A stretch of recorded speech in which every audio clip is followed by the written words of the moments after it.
Got to spend a minute on the Obamas because there seems to be some momentum picking up in the rumor mill about their marriage. We, as women, I think we struggle with like disappointing people. Yeah. You know, I mean, so much so that this year people were, they couldn't even fathom that I was making a choice for myself, that they had to assume that my husband and I are divorcing. This couldn't be a grown woman just making a set of decisions for herself, right? Right. But that's what society does to us. A former staff member of the Obamas just came out of the shadows and dropped some straight-up jaw-dropping claims, and Michelle is stuck right in the middle. What started as a whisper in D.C. corridors just exploded into a full-blown storm. And this time, Michelle has had enough, and in just one sentence, she has killed all the senseless rumors. Let's get right into it. The interesting thing is that when I say no, for the most part, people are like, I get it, and I'm okay, right? And that's the thing that we, as women, I think we struggle with, like disappointing people. Yeah. I mean, so much so that this year people were, they couldn't even fathom that I was making a choice for myself, that they had to assume that my husband and I are divorcing. As most of y'all might already know, the Obamas have been back in the spotlight lately, and this time, it ain't about politics or Michelle's arms. It's about bedroom tea, and as always, you guys who don't even respect presidents. But let's rewind a little bit so that y'all get some context. Over the past few months, folks have been raising brows at the Obamas, especially Michelle. But things escalated so fast when she started keeping it low-key, skipping major events like Trump's inauguration and Jimmy Carter's, going MIA during key legacy moments, and not walking step for step with Barack like she used to. Barack showed up either solo or with their daughters, but no Michelle in sight. Naturally, the internet spiraled, like, where is Michelle? Is she okay? Are they still together? And even more so, is this the soft rollout of a split? Goes without saying, the gossip blogs picked the story and explored all sorts of possibilities. Just like that, rumors of trouble in paradise literally filled the air. Fans started digging, and out of nowhere, these wild rumors about their marriage not just falling apart, but being open started making rounds. Oh, the plot thickens. Word was that a former White House staffer who chose to remain anonymous, but worked hella close to the couple, popped up with claims that straight up sent the internet into cardiac arrest. Allegedly, Barack and Michelle have been living in what's called a progressive partnership for years. Translation? An open marriage. According to this insider, the pair have had separate lives behind the scenes since Barack's second term, but always kept it tight in public. They have an understanding, the source said. They love each other, but they don't own each other. And listen, Michelle has low-key been dropping hints if you really been paying attention. From her book Becoming, where she opened up about the loneliness of being married to a man with such a big purpose, and how, at one point, she even resented Barack when he couldn't come through for her or the family because she had to attend to the nation. As this CNN article puts it, they saw a Chicago psychologist together a few times, and slowly, she writes, over hours of talking, the knot at the center of their relationship began to loosen. And ultimately, she came to a revelation. It was possible that I was more in charge of my happiness than I was allowing myself to be. She let go of the resentment and stopped tallying the dinners her husband had missed, and stopped judging him for somehow managing to fit in workouts when she had not been able to find time herself. And lately in Sophia Bush's podcast, Michelle pretty much reiterated the same thing, that focusing on herself is exactly what saved their marriage, and she still keeps just that. And I chose to do what was best for me. In a nutshell, Michelle said she was at a place where she was choosing self-care over everything and anything else, as she had given enough of herself to the public, taking up a job she did not even apply for in the first place. So, yeah, if her calendar reads spa day, Trump's inauguration can wait. It's giving I'm finally doing me. Anyways, as you'd probably guess, folks online had mixed reactions after she said that. Someone wrote, Michelle Obama slaying rumors and owning her choices. That's what a boss lady does. Another comment read, God forbid a woman set a boundary. Besides, the double standards were so conspicuous and someone brought it up when they wrote, but nobody says anything about Melania. She's always absent. But that comment was silenced just as fast when someone said it was because everyone knows Melania hates her husband. But not everyone is on Michelle's side, because as some are calling it liberation, others say it's code for marriage on life support. But wait, it gets deeper. Let's not forget the weird gap in public appearances. Michelle skipping Trump's second inauguration is understandable. I mean, he had an obligation to be there. She didn't, but people have noticed her missing out on her own family's moments, like the time Barack was spotted having dinner with the girls. Just the three of them.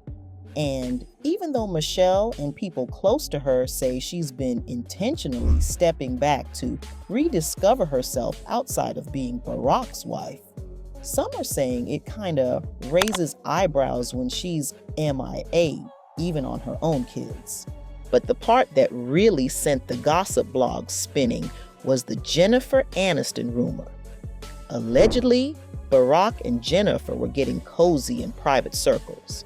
A rumor that has been in the air for quite some time, by the way. And while even these have been shut down, where there's smoke, y'all already know. And yet the story doesn't end there. For months, I've heard Jennifer Aniston's name tied to Barack. At first, it seemed ridiculous, but the rumors have remained steady among New York and LA circles. Can we stay on Jennifer Aniston for a minute? Believe it or not, it goes so deep. This article reads, amid the divorce rumors of Obama's, sports media personality Jason Whitlock commented on it and said he always considered this marriage a political one.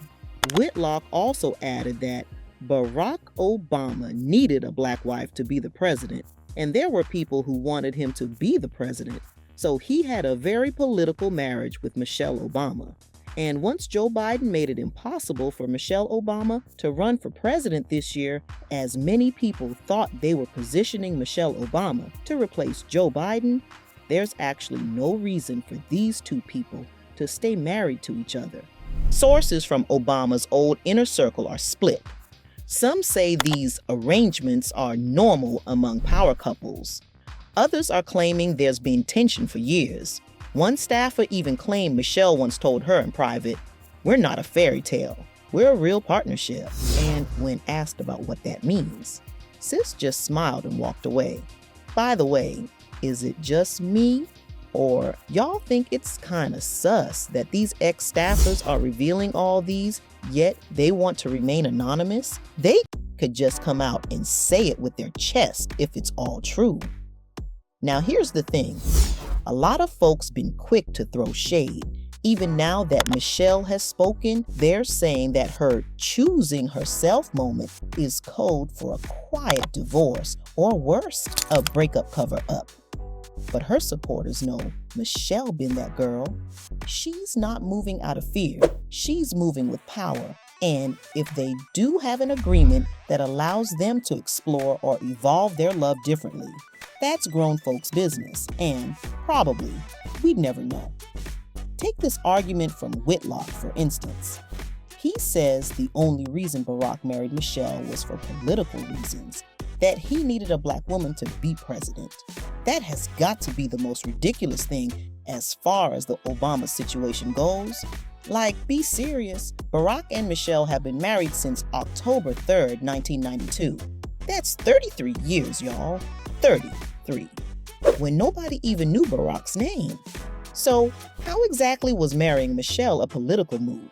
Had he married her a few years before becoming president, now that might have made sense. But this? Nah, try again.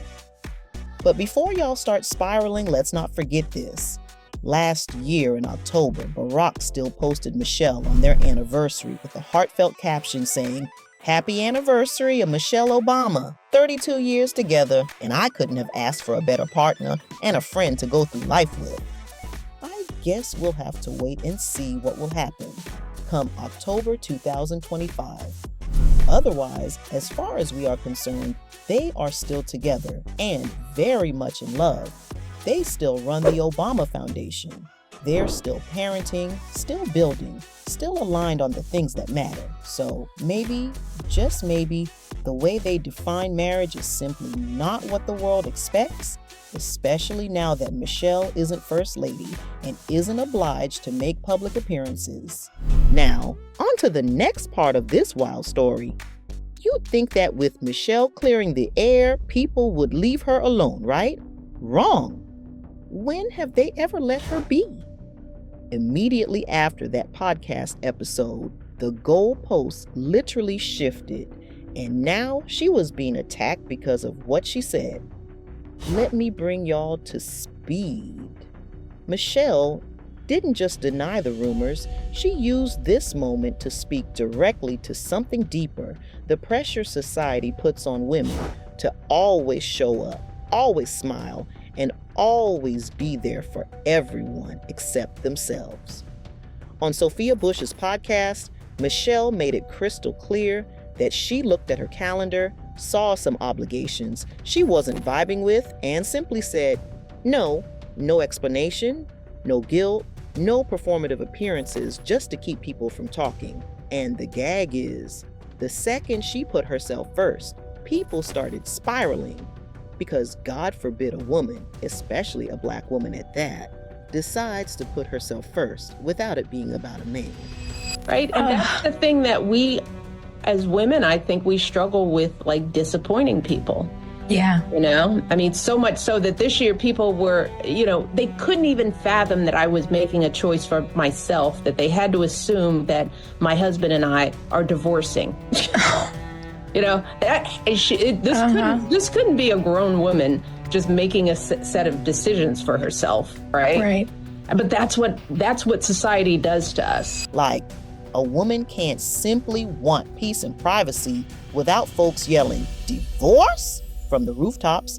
If you ask me, that was one of the boldest things she said during the interview. So, yeah, this moment speaks to a bigger truth about how women are treated in the spotlight. Society expects women to overextend themselves just to keep the peace. And when they don't, they're labeled selfish, cold, or suspicious. Michelle's refusal to play that game anymore is giving growth. It's giving freedom. And that right there is when some people flipped.